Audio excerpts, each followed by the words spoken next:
조학재TV 시청자 여러분 안녕하십니까. 2019년 3월 9일 밤 9시를 넘어섰습니다. 김정은, 문재인 두 사람이 트럼프 대통령을 대하는 태도에 크나큰 허점이 있습니다. 트럼프만 요리하면은 미국을 요리할 수 있다라고 착각하는 것입니다. 트럼프만 장악하면 미국 전체를 장악할 수 있다. 이렇게 생각하는 겁니다. 이게 우물안 개구리식 발상입니다. 김정은은 말할 것도 없이 문재인 대통령 또한 트럼프에게만 공을 들입니다. 트럼프만 끌어들여 가지고 김정은과 만나게 하면은 그 뒤에 다 잘 풀릴 것이다.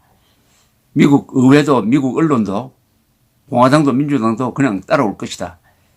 이렇게 생각하는 것은 국내적 시각으로 미국을 바라보는 겁니다. 자신의 눈높이에 맞춰서 그 복잡하고 거대한 미국을 이해하려고 하는데 이게 맞지 않습니다. 이게 맞지 않았다는 게 이번 하노이 회담에서 증명이 됐습니다. 이 김정은이는 그동안에 트럼프가 자신에게 아주 아부하니까 잘 됐다. 트럼프를 설득할 수 있겠구나라고 생각했는데 트럼프는 속아 넘어가 줄 수가 없게 된 거죠. 트럼프를 견제하고 있는 세력이 워낙 막강합니다. 하원, 민주당의 하원, 그다음에 상원, 동시에 언론, 전문가들 이런 고려가 없는 거죠. 문재인 대통령도 마찬가지예요. 트럼프만 설득하면은 저절로 따라올 줄 아는데 그렇지 않습니다. 그러니까 김정은과 문재인 두 사람은 트럼프를 제외한 미국의 여론이나 미국의 디시전 메이킹 프로세스에 관여할 수 있는 수단이 없어요. 그것은 일본 정도 되는 나라라야 미국의 복잡성을 이해하고 미국의 여론에 영향을 줄 수 있는 간접적 접근 방법을 취합니다. 그리고 이승만 대통령은 아주 그때 대한민국은 초라했지만은 미국의 여론을 움직여야 미국의 정치를 움직일 수 있다는 것을 알았던 위대한 대중 정치인이었습니다. 그러니까 이승만은 작은 나라의 위대한 외교관이었어요. 김정은, 문재인은 막 간단하게 말하면 골목대장 우물안 개구리식으로 국내에서 하는 식으로 하면은 미국도 잘 되겠지. 그러다가 이번에 하노이의 사태가 일어난 것입니다. 지금 문재인 정권 안에서 미국 의회, 미국 언론을 설득할 수 있는 사람이 단 한 사람이 더 있습니까? 없습니다. 그러면은 앞으로 문재인 정권의 대미 외교는 실패합니다. 대미 외교가 실패하면은 북한 노동당 정권과 결탁하는 수준으로까지 가지 않는 한 남북 관계는 더 이상 나갈 수가 없다는 사실 또한 자명합니다. 왜냐? 경제적으로 미국과 너무나 깊게 엮여 있고 안보적으로 엮여 있기 때문에 미국과 척이 지고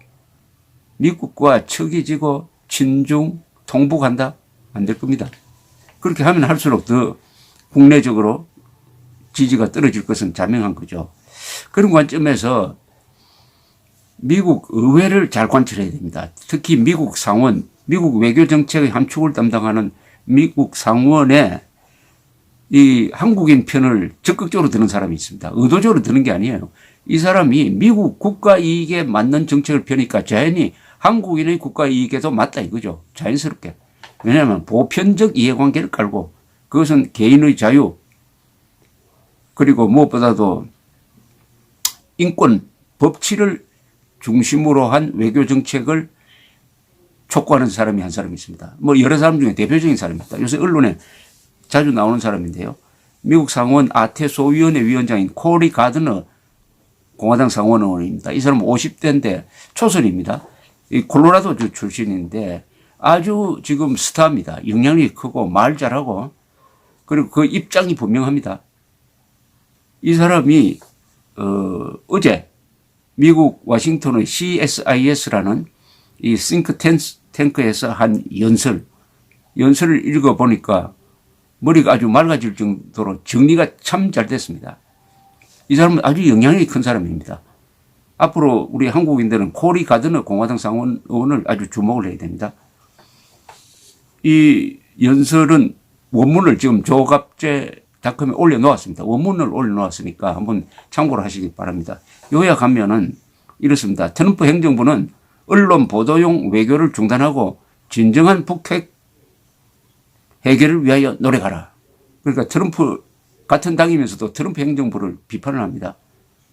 언론 너무 의식한 외교하지 마라 이런 뜻이죠. 두 번째는 북한은 국제적 의무를 다해야 한다. 그리고 최대의 압박 정책을 수행하는데 주력해야 된다. 그리고 대북 제재를 위반하는 주체에 대해서는 그게 나라이든 회사이든 의무적으로 무역 제재를 가하는 법안을 내가 통과시키겠다. 이렇게 선언을 했습니다. 조금 더 구체적으로 보면은 주목할 대목이 이런 게 있습니다. 북한이 비핵화를 하기 위한 진정한 협상을 하고 있다는 증거가 하나도 없다. 네오 스탈린 체제인 북한이 세계의 대표적인 인권 탄압국임을 잊어서는 안 된다. 그리고 미국 국내법에 의해서 북한에 대한 제재를 해제해 주려면 조건이 있어야 되는데 그 조건은 뭐냐? 인권도 향상되어야 한다 하는 국내법이 있다.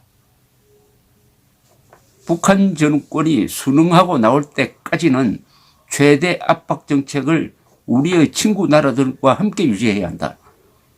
최대 압박 정책, 제재를 강제하고 강력한 군사력을 유지를 하고 북한을 고립화시키는 정책을 우리 우방국들과 손잡고 해야 된다.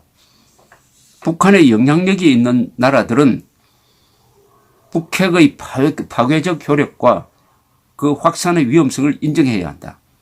이는 미국 행정부뿐 아니라 한국 정부에 대한 나의 메시지다. 한국 정부에 이렇게 경고를 했습니다.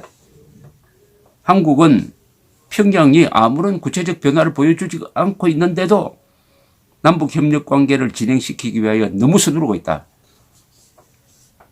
아주 문재인 정권의 금강산 관광 개성공단 재개 움직임에 직설적으로 반대를 하고 있습니다. 우리는 즉시 북한에 대한 최대 압박 정책을 재강화해야 한다. 재정비해야 한다. 미국의 제재 건수 통계에 의하면 북한은 시리아, 러시아, 이란에 이은 네 번째 대상국밖에 되지 않는다. 더 강화해야 된다는 거죠. 시리아가 가장 많고 러시아 다음 이란, 북한이 네 번째랍니다. 우리는 제재를 더 해야 한다. 불법 금융거래, 상품거래, 사이버 범죄 등 특히 이 코리 가드너 상원 의원은 이 하노이 회담 중에도 북한의 사이버 해킹팀이 세계 여러 나라의 은행 등에 들어가서 돈을 빼내려고 이 사이버 공격을 시도한 것을 지적을 했습니다.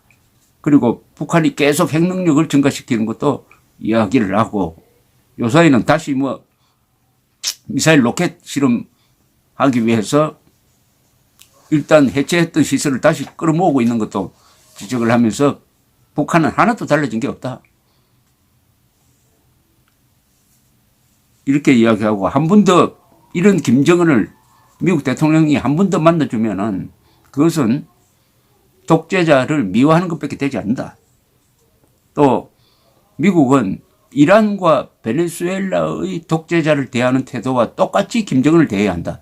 김정은에게 특별한 대우를 해주면 안 된다. 마두로를 대하는 태도와 김정은을 대하는 태도가 같아야 한다. 이렇게 이야기했습니다. 맞는 이야기 아닙니까?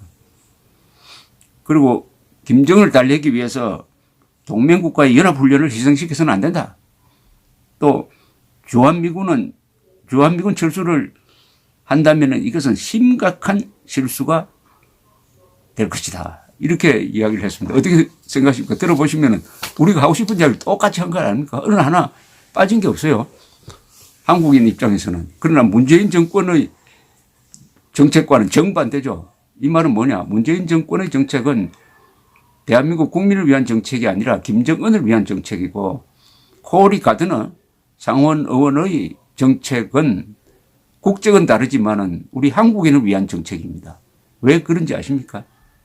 문재인 정권의 가치관은 전체주의적 가치관을 품고 있다는 것입니다. 그들이 내세우는 이념, 민주로 민족 평화로 포장되어 있지만 그 핵심은 계급투쟁론이니까 계급투쟁론은 자연히 북한 농당 정권의 정책과 비슷하게 지게 되어 있습니다.